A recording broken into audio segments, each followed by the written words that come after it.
Good morning, dear students. How are you all? I hope you all will be safe and sound, enjoying your good health and good vacations. Here is your IT teacher Sania. I will teach you from the book Computer Wiz 3rd edition. You must have the same book and keep your book pencil with you during the lecture.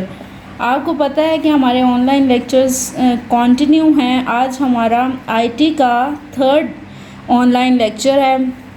Previous lecture में हमने unit number 1 पढ़ा था, generations of computer. First generation और second generation पढ़ी थी। आप सबको याद होगा, सबने पढ़ा है ना, रिवाइज़ किया है ना प्रीवियस लेक्चर को, उसमें जो हमने पढ़ा है। ठीक है, उसको स्टार्ट करने से पहले न्यू लेसन नंबर 3 स्टार्ट करने से पहले लेसन नंबर 2 का रिव्यू कर लेते हैं जल्दी से, ताकि हमें पिछले लेसन का भी आइडिया हो। ठीक है, और आपका भी रिव्यू हो जाए। इसमें हमने पढ़ा था जनरेशन ऑफ कंप्यूटर्स। ठीक है, जनरेशन ऑफ कंप्यूटर्स के बारे में पढ़ा था और फर्स्ट जनरेशन पढ़े थे हम। इसमें विज जो है वैक्यूम से बात कर रहा है, उससे पूछ रहा है कि आप कौन हो, और आगे से वैक्यूम क्या कह रहा है वो देख लेते हैं, पढ़ लेते हैं। अब वैक्यूम कह रहा है I M made up of wires which carry data in the form of electronic signals.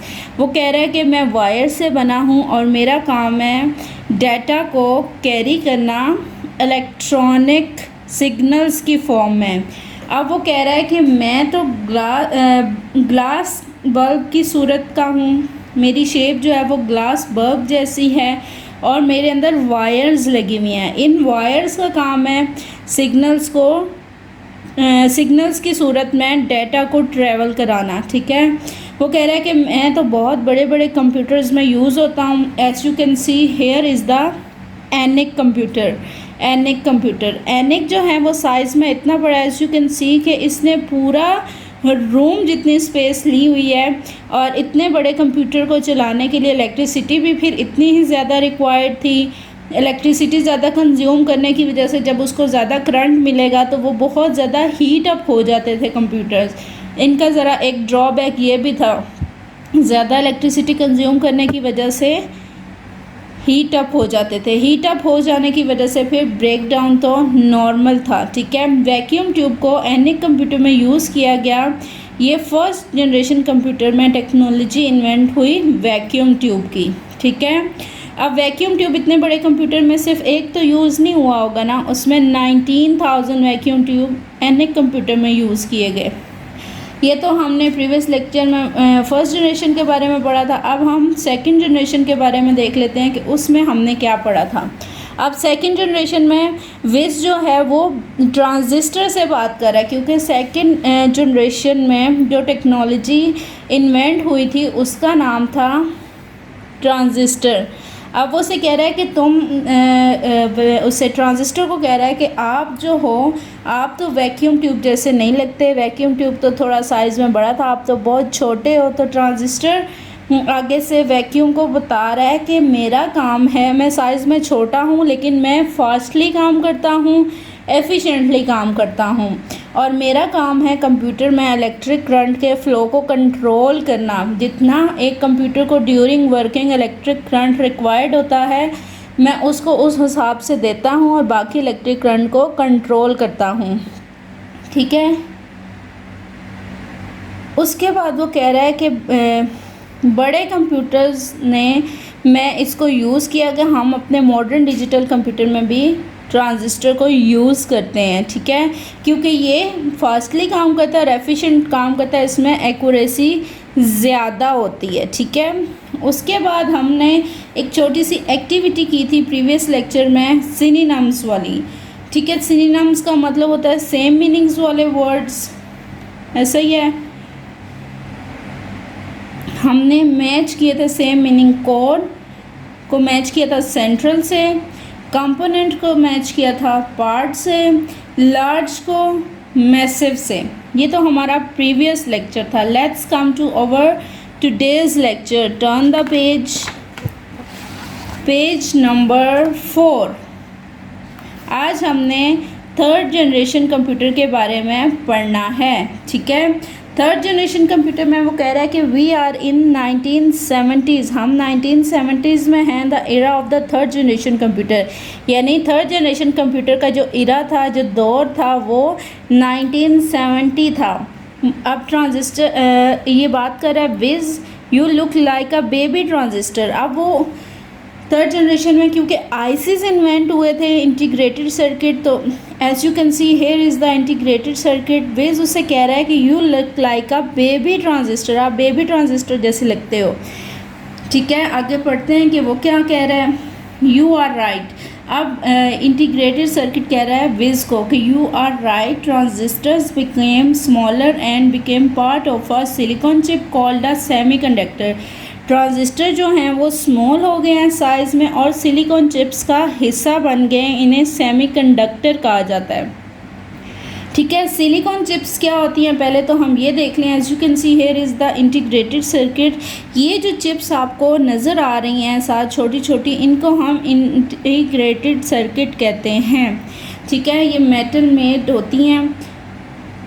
उसके बाद वो कह रहा है कि सेमीकंडक्टर, जब ये सिलिकॉन चिप्स का हिस्सा बन जाते हैं तो सेमीकंडक्टर क्या होते हैं, जिनमें से इलेक्ट्रिसिटी पास हो सकती है, ठीक है। और ये इलेक्ट्रॉनिक्स वगैरह में यूज़ होते हैं उनकी हीट को इंक्रीज़ करने के लिए, बैलेंस करने के लिए, ठीक है। उसके बाद वो कह रहा है I M called an integrated circuit IC. वो कह रहा है कि मुझे इंटीग्रेटेड सर्किट या आईसी भी कहा जाता है। Some people call me chip, कुछ लोग मुझे चिप भी सिर्फ कहते हैं कि मेरा नाम इंटीग्रेटेड सर्किट है, आईसीज, ठीक है, लेकिन कुछ लोग मुझे सिर्फ चिप भी कहते हैं। फिर वो कह रहा है I am faster and more efficient than my forefathers. Forefather का मतलब होता है अबाव इजदाद, ठीक हो गया बेटा। वो कह रहा है कि आई एम फास्टर, मैं तेज़ तरीन काम करता हूँ, मोर एफिशिएंट, ज़्यादा अच्छे तरीके से, देन माई फोर फादर्स, अपने अबाव इजदाद, बाप दादा, अपने बड़ों की निस्बत, क्योंकि वो स्लो थे, साइज़ में बड़े थे और इतनी एफिशिएंसी नहीं थी उनके काम में, इसलिए ये कह रहा है कि मैं तो बहुत अच्छा काम करता हूँ, फास्ट काम करता हूँ और एफिशिएंट हूँ, बासलाहियत हूँ, अच्छे तरीके से काम करने की सलाहियत रखता हूँ। आई कंडक्ट मोर इलेक्ट्रिसिटी, मैं ज़्यादा इलेक्ट्रिसिटी का इंतज़ाम कर सकता हूँ। व्हेन हीट लाइट और वोल्टेज इज़ इंक्रीज़, जब हीट लाइट और वोल्टेज बढ़ जाते हैं तो मैं इलेक्ट्रिसिटी का ज़्यादा इंतज़ाम भी कर देता हूँ, ठीक है। I M used in main frame and mini computers. वो कह रहा है कि मुझे मेन फ्रेम और मिनी कंप्यूटर्स में यूज़ किया जाता है। Hair is the IC, it integrated circuit. फिर नीचे हमारे पास बुक वर्क आ जाता है, state 3 differences between the main frame and the mini computers. कह रहे हैं क्वेश्चन में कि मिनी कंप्यूटर और मेन फ्रेम कंप्यूटर में 3 फ़र्क बताएं कि किस तरह वो एक दूसरे से डिफरेंट हैं। अब यहाँ पे हमारा क्वेश्चन पूरा नहीं आ सकता, इसलिए ये वाला काम हम कॉपी पे करेंगे, ठीक है। यहाँ पे आप लिख लेंगे ऑन कॉपी। नेक्स्ट पेज पे आ जाएं, यस, पेज नंबर 5 पे। अब विज कह रहा है why was the IC such an important invention. अब वो कह रहा है कि आईसी इतनी इम्पोर्टेंट इन्वेंशन क्यों है, ठीक है। अब इंटीग्रेटेड सर्किट के बारे में देखते हैं कि वो क्यों इम्पोर्टेंट है। An integrated circuit IC carries electronic signals, अब उसका काम है इलेक्ट्रॉनिक सिग्नल्स को कैरी करना, that tells the computer what to do, जो कि कंप्यूटर, वो सिग्नल्स कंप्यूटर को बताते हैं कि आपने क्या करना है, ठीक है, क्या काम करना है, इंस्ट्रक्शंस देते हैं। ICs are made from silicon. अब आईसीज जो हैं वो सिलिकॉन से बने होते हैं, ये सिलिकॉन। अब material found in sand and clay, अब सैंड और क्ले से इनका मटेरियल बना है सिलिकॉन का। ICs can read and follow billions of instructions पर सेकंड। आईसीज की एक पॉजिटिव थिंग ये है कि वो बिलियंस ऑफ इंस्ट्रक्शंस जो हैं हदायत को पढ़ता है और उनको सेकंड्स में, पर सेकंड्स में फॉलो करता है, ठीक है। अब they are attach to the circuit board. ये जो सर्किट बोर्ड के साथ सिलिकॉन चिप्स जो हैं या इंटीग्रेटेड सर्किट जो हैं वो अटैच होते हैं इनसाइड कंप्यूटर, कंप्यूटर के अंदर। This is the integrated circuit. Computers use chips to store and process data in the main processor. ठीक है, कंप्यूटर में जो चिप यूज़ होती है उसका काम है स्टोर और डाटा को प्रोसेस करना मेन प्रोसेसर में। मेन प्रोसेसर में वो प्रोसेस डाटा को प्रोसेस करता है, उसके ऊपर काम करता है। जो हम कंप्यूटर के अंदर डाटा एंटर करते हैं, ठीक है, उसको प्रोसेस करने के बाद उस चिप में स्टोर कर देता है। फिर वो कह रहा है कि CPU is the most important chip in the computer. CPU सबसे इम्पॉर्टेंट चिप है कंप्यूटर में, क्योंकि CPU कंप्यूटर का दिमाग है और दिमाग के बगैर तो कोई भी चीज़ काम नहीं कर सकती। इंसान भी नहीं काम कर सकता ना दिमाग के बगैर। जब तक कोई चीज़ समझ ही नहीं आएगी, किसी चीज़ के बारे में पता ही नहीं होगा, तो उसके बारे में कैसे हम काम कर सकते हैं। ठीक है, उसके बाद without it the computer would not work. इसके बगैर यानी दिमाग के बगैर, माइक्रो प्रोसेसर के बगैर, माइक्रो प्रोसेसर को इधर वो चिप कह रहा है कि उसके बगैर कंप्यूटर काम नहीं कर सकता। ठीक है, अब आगे एक्टिविटी छोटी सी आ गई है, आप लोग मुझे बताएंगे, आप लोग आंसर करेंगे। ठीक है, आपने यहाँ तक रीड आउट करने के बाद इस एक्टिविटी को खुद सॉल्व करना है, लेकिन यहाँ मैं आपको करवा देती हूँ। Choose the correct answer to find out more about computer chip. वो कह रहे हैं कि करेक्ट आंसर चूज़ करें to find out more about computer chips के बारे में जानने के लिए। ठीक है, अब वो कह रहा है कि first CPU chips are also called microcomputer. अब CPU चिप को हम क्या कहते हैं, आपको पता ही है, माइक्रो कंप्यूटर कहते हैं या माइक्रो प्रोसेसर कहते हैं। माइक्रो प्रोसेसर कहते हैं, इसको अंडरलाइन कर लें और इसके ऊपर टिक भी लगा सकते हैं। ठीक हो गया। उसके बाद है a typical chip contains millions of transistor vacuum tube. वो कह रहा है कि एक टिपिकल चिप जो होती है वो कितने, उसके ऊपर मिलियंस ऑफ ट्रांजिस्टर्स होते हैं या ट्यूब्स होते हैं। वैक्यूम ट्यूब तो होते ही नहीं हैं। ठीक है, वैक्यूम ट्यूब तो एक पूरी खुद से टेक्नोलॉजी है, उसके ऊपर तो चिप्स का कोई काम ही नहीं होता। तो यहाँ पे ऑब्वियस बात आएगी कि उसके ऊपर ट्रांजिस्टर के ऊपर लगी होती है ना चिप्स। फिर sand goes through an amazing transformation to form silicon chips या ट्रांजिस्टर। अभी हमने ऊपर पढ़ा कि सिलिकॉन चिप्स जो हैं सैंड एंड क्ले में उनका मटेरियल उनमें पाया जाता है। तो यहाँ पे हम सिलिकॉन चिप्स और ट्रांजिस्टर्स में से सिलिकॉन चिप को अंडरलाइन करेंगे और उसके ऊपर टिक लगाएंगे। ठीक है, ये हमारी छोटी सी एक्टिविटी थी, आपने पहले खुद से पढ़ना है और उसके बाद इस एक्टिविटी को सॉल्व करना है। ठीक है, turn the page number 6। Page number 6 में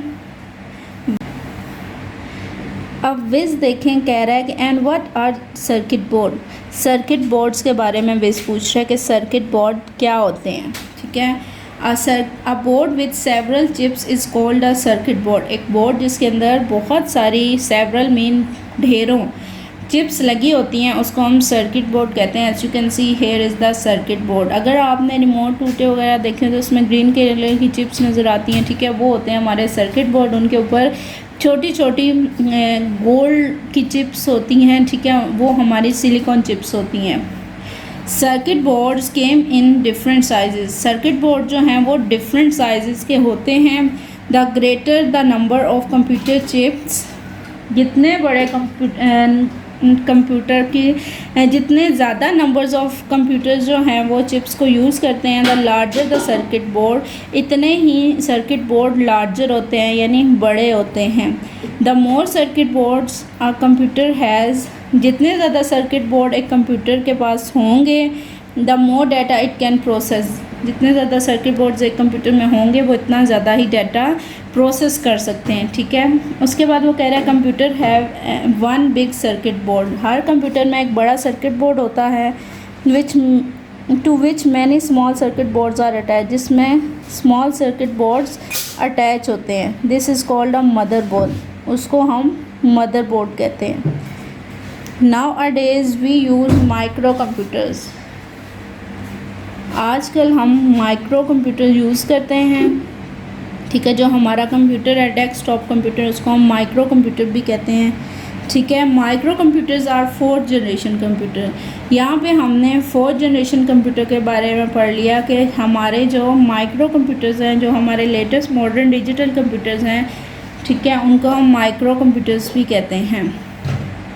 I am a micro processor, मैं माइक्रो प्रोसेसर हूँ। I have an integrated circuit with electronic circuit, वो कह रहा है कि मेरे पास इंटीग्रेटेड सर्किट है जिसमें इलेक्ट्रॉनिक सर्किट्स हैं एंड मेमोरी स्टोरेज, और उसमें मेमोरी स्टोरेज है। I help to run a microcomputer, मैं माइक्रो कंप्यूटर को चलने में या काम करने में उसकी हेल्प आउट करता हूँ। यानी यहाँ पे माइक्रो प्रोसेसर मीन CPU है, ठीक है।